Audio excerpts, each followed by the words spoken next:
Hi hello ನಮಸ್ತೆ ವೀಕ್ಷಕರೇ, ಎಲ್ಲ ಚೆನ್ನಾಗಿದೆ ಚಾನಲ್ಗೆ ಸ್ವಾಗತ. ನಾನು ರಾಜೇಶ್ವರಿ. ಇವತ್ತು ನಾನು ತುಂಬ ಟೇಸ್ಟಿಯಾಗಿರೋವಂಥ ಫ್ರೂಟ್ ಕ್ರೀಮ್ ಹಾಗೂ ಫ್ರೂಟ್ ಚಾಟ್ನ ಹೇಗೆ ಮಾಡೋದು ಅಂತ ತೋರಿಸ್ತಾ ಇದ್ದೀನಿ. ಹಬ್ಬಕ್ಕೆ ನಾವೆಲ್ಲ ತುಂಬ ಫ್ರೂಟ್ಸ್ನೆಲ್ಲ ತಂದುಬಿಟ್ಟಿರ್ತೀವಿ.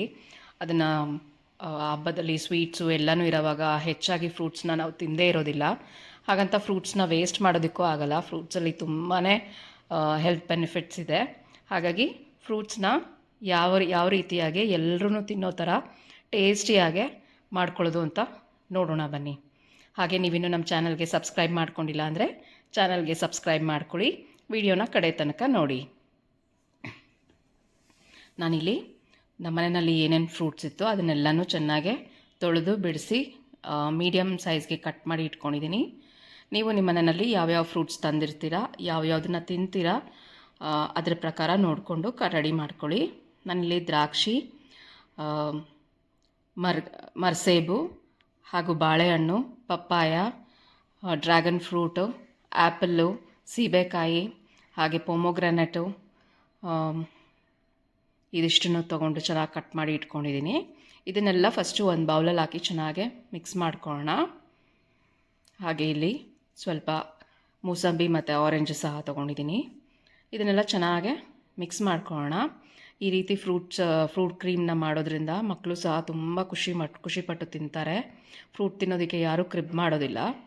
ನಾನಿಲ್ಲಿ ಇದಕ್ಕೆ ಒಂದು ಪಾತ್ರೆಗೆ 1/4 ಕಪ್ ಆಗುವಷ್ಟು ಕ್ರೀಮ್ ಚೀಸ್ನ ಹಾಕ್ಕೊಂಡಿದ್ದೀನಿ. ಇಲ್ಲಿ ಯಾವುದೂ ಮೆಜರ್ಮೆಂಟೆಲ್ಲ ಏನೂ ಬೇಕಿಲ್ಲ. ನಿಮಗೆ ಅವಶ್ಯಕತೆಗೆ ಎಷ್ಟಿದೆ ಅಷ್ಟನ್ನು ಮಾಡ್ಕೊಳ್ಬೋದು. ಈ ಕ್ರೀಮ್ ಚೀಸ್ ರೂಮ್ ಟೆಂಪ್ರೇಚರಲ್ಲಿ ಇರಬೇಕು. ಇಲ್ಲಾಂದರೆ ಈ ರೀತಿ ಮೊದಲಿಗೆ ವಿಪ್ ಮಾಡ್ಕೊಂಬಿಡಿ. ಹಾಗೆ ನಾನಿಲ್ಲಿ 2 ಟೇಬಲ್ ಸ್ಪೂನ್ ಆಗುವಷ್ಟು ಫ್ರೆಶ್ ಕ್ರೀಮನ್ನು ಹಾಕ್ಕೊಳ್ತಾ ಇದ್ದೀನಿ.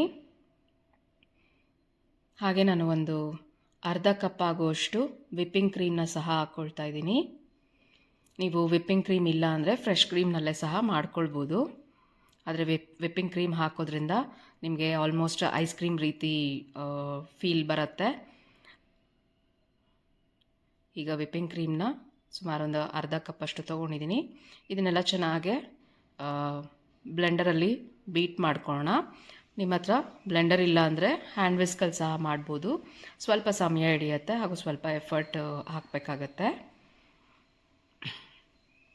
ಇದು ಒಂದು ಸ್ವಲ್ಪ ಕ್ರೀಮಿ ಟೆಕ್ಸ್ಚರ್ ಬಂದ ನಂತರ ನಾನಿಲ್ಲಿ ಒಂದು ಸ್ಮಾಲ್ ಟಿನ್ 200 ml ಟಿನ್ನಷ್ಟು ಮಿಲ್ಕ್ ಮೇಡನ್ನು ಹಾಕ್ಕೊಳ್ತಾ ಇದ್ದೀನಿ. ಮಿಲ್ಕ್ ಮೇಡ್ನಲ್ಲೇ ಸ್ವೀಟ್ ಇರುತ್ತೆ ಹಾಗೂ ವಿಪ್ಪಿಂಗ್ ಕ್ರೀಮಲ್ಲಿ ಸಹ ಸ್ವೀಟ್ ಇರುತ್ತೆ. ಹಾಗಾಗಿ ಎಕ್ಸ್ಟ್ರಾ ಶುಗರ್ ಎಲ್ಲ ಏನೂ ಹಾಕೋಷ್ಟು ಅವಶ್ಯಕತೆ ಇಲ್ಲ. ನೀವು ಸ್ವೀಟ್ ತಿನ್ನೋರಾದರೆ 1-2 ಸ್ಪೂನಷ್ಟು ಐಸಿಂಗ್ ಶುಗರ್ನ ಸಹ ಹಾಕ್ಕೊಳ್ಬೋದು. ಸಕ್ಕರೆನ ಮಿಕ್ಸಿಗೆ ಪುಡಿ ಮಾಡಿ ಹಾಕ್ಕೊಳ್ಬೋದು. ಇದಿಷ್ಟನ್ನು ಚೆನ್ನಾಗೆ ವಿಪ್ ಮಾಡ್ಕೊಳ್ಳಿ. ಅದು ಒಂದು ಸ್ವಲ್ಪ ಲೈಟ್ ಆಗ್ತಾಯಿದೆ ಅನ್ನೋ ಥರ ಬಂದಾಗ ಸ್ಟಾಪ್ ಮಾಡಿಕೊಂಡ್ರೆ ಸಾಕಾಗುತ್ತೆ. ನೋಡಿ, ಈ ರೀತಿ ಕ್ರೀಮಿಯಾಗೆ ಹಾಕಿರೋ ಮಿಕ್ಸ್ಚರು ಡಬಲ್ ದ ಕ್ವಾಂಟಿಟಿ ಆಗಿದೆ. ಸೊ ಕ್ರೀಮಿ ಫ್ರೂಟ್ಗೆ ರೆಡಿ ಆಯಿತು ಕ್ರೀಮು. ಈಗ ಇದಕ್ಕೆ ಎಷ್ಟು ಫ್ರೂಟ್ಸ್ ಬೇಕೋ ಅಷ್ಟನ್ನು ಹಾಕ್ಕೊಂಡು ಮಿಕ್ಸ್ ಮಾಡ್ಕೊಳ್ಳೋಣ. ಇಲ್ಲಿ ವೆನಿಲಾ ಎಸೆನ್ಸ್ ಹಾಕ್ಕೊಳ್ತಾ ಇದ್ದೀನಿ. ಸುಮಾರು 4-5 ಡ್ರಾಪ್ಸ್ ಅಷ್ಟು. ಆಪ್ಷನಲ್, ಬೇಕಿದ್ರೆ ಹಾಕ್ಕೊಳ್ಬೋದು, ಇಲ್ಲಾಂದರೆ ಇಲ್ಲ. ಈಗ ಇದಕ್ಕೆ ನಾನು ಕಟ್ ಮಾಡಿಟ್ಕೊಂಡಿರೋವಂಥ ಮಿಕ್ಸ್ಡ್ ಫ್ರೂಟ್ಸನ್ನು ಸೇರಿಸ್ತಿದ್ದೀನಿ. ನಿಮಗೆ ಕ್ರೀಮಿ ಟೆಕ್ಸ್ಚರ್ ಎಷ್ಟು ಬೇಕೋ ಅಷ್ಟು ನೋಡಿಕೊಂಡು ಫ್ರೂಟ್ಸ್ನ ಮಿಕ್ಸ್ ಮಾಡ್ಕೊಳ್ಳಿ. ತುಂಬ ಕ್ರೀಮಿ ಬೇಕು ಅಂದರೆ ಕಡಿಮೆ ಫ್ರೂಟ್ಸ್ ಹಾಕ್ಕೊಳ್ಳಿ. ಕ್ರೀಮ್ ಜಾಸ್ತಿ ಬೇಡ ಅನ್ನೋರಾದರೆ ಫ್ರೂಟ್ಸ್ ಜಾಸ್ತಿ ಹಾಕ್ಕೊಳ್ಳಿ. ನೋಡಿ, ಈಗ ಚೆನ್ನಾಗೆ ಮಿಕ್ಸ್ ಮಾಡಿಕೊಂಡ್ರೆ ನಿಮಗೆ ಫ್ರೂಟ್ ಕ್ರೀಮ್ ಅಥವಾ ಕ್ರೀಮಿ ಫ್ರೂಟ್ ಸ್ಯಾಲಡ್ ತಿನ್ನೋದಕ್ಕೆ ರೆಡಿ ಆಯಿತು. ಇದನ್ನು ನೀವು 30 ನಿಮಿಷಗಳ ಕಾಲ ಫ್ರಿಜ್ಜಲ್ಲಿ ಇಟ್ಬಿಟ್ಟು ಸರ್ವ್ ಮಾಡಿದ್ರೆ ಆಲ್ಮೋಸ್ಟ್ ನಿಮಗೆ fruit salad with ice cream ತಿಂದಿದ್ದ ಥರನೇ ಇರುತ್ತೆ. ಅದಕ್ಕಿಂತನೂ ಟೇಸ್ಟಿಯಾಗಿ ಕ್ರೀಮಿಯಾಗಿರುತ್ತೆ. ನೀವು ಮನೆಯಲ್ಲಿ ಎಲ್ಲರೂ ಖುಷಿಯಾಗಿ ಈ ರೀತಿ ಮಾಡಿಕೊಂಡು ತಿನ್ಬೋದು. ಸೊ ಫ್ರೂಟ್ ಕ್ರೀಮ್ ರೆಡಿ ಆಯಿತು. ಮಿಕ್ಕಿದಂಥ ಫ್ರೂಟ್ಸಲ್ಲಿ ನಾನಿವಾಗ ಫ್ರೂಟ್ ಚಾಟ್ನ ಮಾಡೋದನ್ನ ತೋರಿಸ್ತಾ ಇದ್ದೀನಿ. ನಾನಿಲ್ಲಿ ಅರ್ಧ ಚಮಚ ಆಗೋಷ್ಟು ಬ್ಲ್ಯಾಕ್ ಸಾಲ್ಟನ್ನು ಹಾಕ್ತಾಯಿದ್ದೀನಿ. ಹಾಗೆ ಅರ್ಧ ಚಮಚದಷ್ಟು ಜೀರಿಗೆ ಪುಡಿನ ಹಾಕ್ಕೊಳ್ತಾ ಇದ್ದೀನಿ. ಹಾಗೆ ಅರ್ಧ ಚಮಚದಷ್ಟು ಚಾಟ್ ಮಸಾಲಾನ ಹಾಕ್ಕೊಳ್ತಾ ಇದ್ದೀನಿ. ಇದು ತುಂಬ ಸ್ಪೈಸಿಯಾಗಿ ಟೇಸ್ಟಿಯಾಗಿ ಆಗುತ್ತೆ ಈ ಫ್ರೂಟ್ ಚಾಟು. ಯಾರ್ಯಾರು ಸ್ವೀಟ್ ತಿನ್ನಲ್ಲ, ಮನೇಲಿ ದೊಡ್ಡವರೆಲ್ಲ ಸ್ವೀಟ್ ತಿನ್ನೋದಕ್ಕೆ ಇಷ್ಟಪಡಲ್ಲ ಅನ್ನೋರು ಈ ರೀತಿ ಫ್ರೂಟ್ ಚಾಟ್ನ ಮಾಡಿಕೊಂಡು ತಿನ್ಬೋದು. ಫ್ರೂಟ್ಸ್ ಖಾಲಿನೂ ಆಗುತ್ತೆ, ಆರೋಗ್ಯಕ್ಕೂ ಒಳ್ಳೆಯದು, ಹಾಗೆ ಅಷ್ಟೇ ಟೇಸ್ಟಿಯಾಗಿ ಡಿಫ್ರೆಂಟಾಗೆ ಇರುತ್ತೆ. ನೋಡಿ, ಫ್ರೂಟ್ ಚಾಟ್ ಕೂಡ ತಿನ್ನೋದಕ್ಕೆ ರೆಡಿ ಆಯಿತು. ಇದನ್ನೇನು ಫ್ರಿಜ್ಜಲ್ಲಿಡೋ ಅಷ್ಟು ಅವಶ್ಯಕತೆ ಇಲ್ಲ, ಹಾಗೆ ತಿನ್ಬೋದು. ಸೊ ನೀವು ಸಹ ನಿಮ್ಮ ಮನೆಯಲ್ಲಿ ಈ ಹಬ್ಬಕ್ಕೆ ಫ್ರೂಟ್ಸ್ ಜಾಸ್ತಿ ಮಿಕ್ಕಿದರೆ ಇದನ್ನು ಮಾಡ್ಕೊಳ್ಳಿ. ಹೇಗೆ ಬಂತು ಅಂತ ಕಮೆಂಟ್ ಸೆಕ್ಷನಲ್ಲಿ ತಿಳಿಸಿ.